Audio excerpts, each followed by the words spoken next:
এবারে ডেকে নিচ্ছি আজকের পর্বের সর্বশেষ প্রতিযোগীকে। তার নাম সুলাইমান মৃধা, এসেছে সিরাজগঞ্জ থেকে।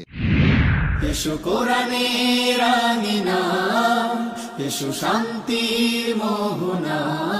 আসসালামু আলাইকুম ওয়া রাহমাতুল্লাহি ওয়া বারাকাতুহু। وعليكم السلام ورحمة الله وبركاته. أعوذ بالله من الشيطان الرجيم. ذلك نتلوه عليك من الآيات والذكر الحكيم. أعوذ بالله من الشيطان الرجيم. بسم الله الرحمن الرحيم.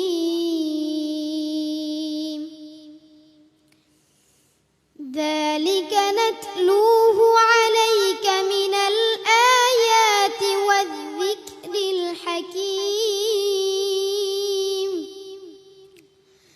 إن مثل عيسى عند الله كمثل آدم خلقه من تراب ثم قال له كن فيكون.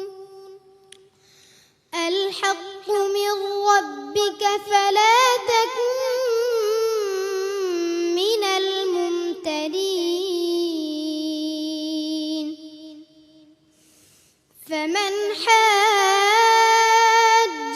فيه من بعد ما جاءك من العلم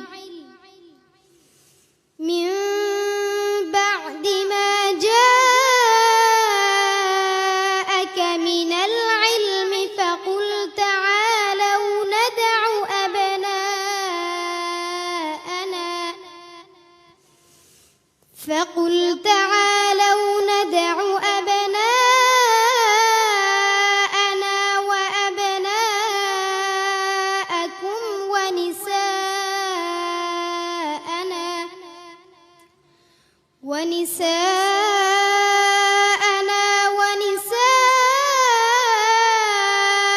ونساءكم وأنفسنا وأنفسكم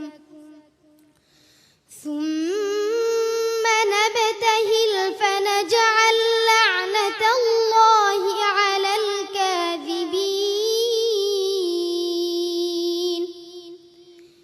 إن هذا لهو القصص الحق وما من إله إلا الله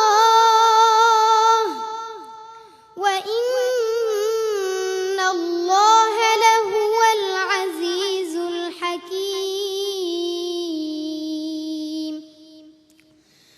فإن تولوا فإن الله عليم بالمفسدين. حسبك. صدق الله العظيم. মাশাআল্লাহ, সুলাইমান মৃধা ছোট্ট একটি ছেলে, সে আমার হৃদয়কে জয় করে নিয়েছে। আমি জানি না সম্মানিত বিচারক মণ্ডলী তার আজকের পারফরমেন্সে খুশি হয়েছেন কিনা। আমি জেনে আসব উস্তাদের কাছ থেকে এই ছোট্ট শিশুটির পারফরমেন্স কেমন হয়েছে। আলহামদুলিল্লাহ, মাশা আল্লাহ। এই ছোট্ট একটি বালক আজকে যেই তেলাওয়াত আমাদেরকে উপহার দিয়েছে, সত্যিকারই সে প্রশংসার দাবি রাখে। আমি দাঁড়িয়ে তাকে সম্মান করছি। মাশা আল্লাহ, মাশা আল্লাহ, মারহাবা। তার উস্তাদকে অভিনন্দন। তার মাতা পিতা অত্যন্ত ভাগ্যবান, এই বয়সে সে এত সুন্দর করে কোরআন তেলাওয়াত আমাদেরকে শোনাইয়েছে। এর চেয়ে বড় আর কি হতে পারে। আমরা আশা করছি তোমার থেকে আরও চমৎকার হৃদয়গ্রাহী তেলাওয়াত তুমি শোনাবে সামনের দিকে। আমি আশা করছি তুমি চেষ্টা করলে পারবে ইনশাআল্লাহ। সুলাইমান মৃধা, অনেক ভালোবাসা তোমার জন্য। আসসালামু আলাইকুম ওয়া রাহমাতুল্লাহি ওয়া বারাকাতুহু। পিএইচপি কোরআনের আলো, পিএইচপি কোরআনের আলো।